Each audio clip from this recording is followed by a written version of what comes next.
chika kanina. Galing nga kami sa sa meeting. Ay, parang nanay naman. Tapos, bumisita nga yung anak. Ay, parang yan, tapos, ayun nga, nag-usap-usap na kami tungkol sa, nga daw yung, parang, ay, napagod ako sa buhay. Ano ba yun? Basta.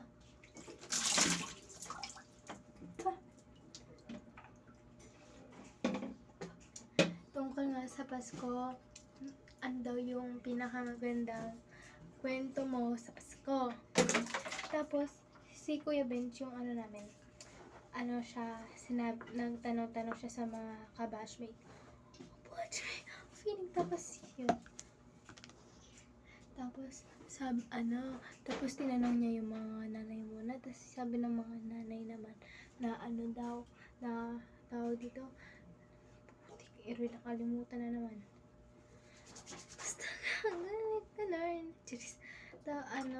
Sabi ng nanay na isa, sabi niya, daw, magkakahiwalay daw yung pamilya nila. Tapos pag magpapasko daw, bumibisita daw yon.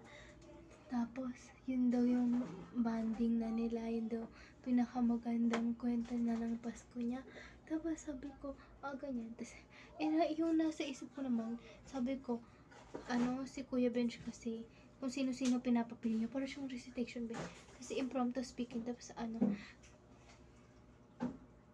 impromptu speaking na basta impromptu speaking, tapos recitation, yan. Tapos, ganda ko.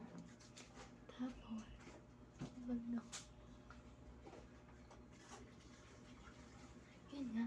Tapos, nasa isip ko naman, sasabihin ko sana na pinakamagandang Pasko yung yung nasunugan kami. Yung, syempre, walang-wala kami nun. Tapos, syempre, nasunugan, malamang walang-wala. Parang meron ka naman dyan. Tang-tang. Ay, charit. Tapos,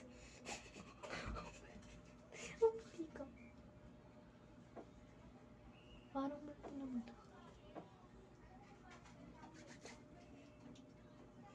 Tapos, ang nun, iniisip ko na isasagot ko nga.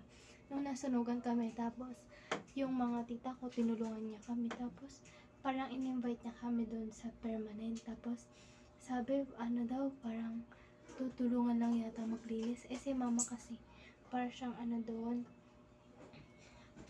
para siyang sa bahay nila, para siyang syempre ate siya. Yun? Uy, ba? Nag-vlog na ako. Subscribe my channel na. Mamaya na. Ba't tapos na ako? Papansin naman. Tapos na guys. Bye-bye.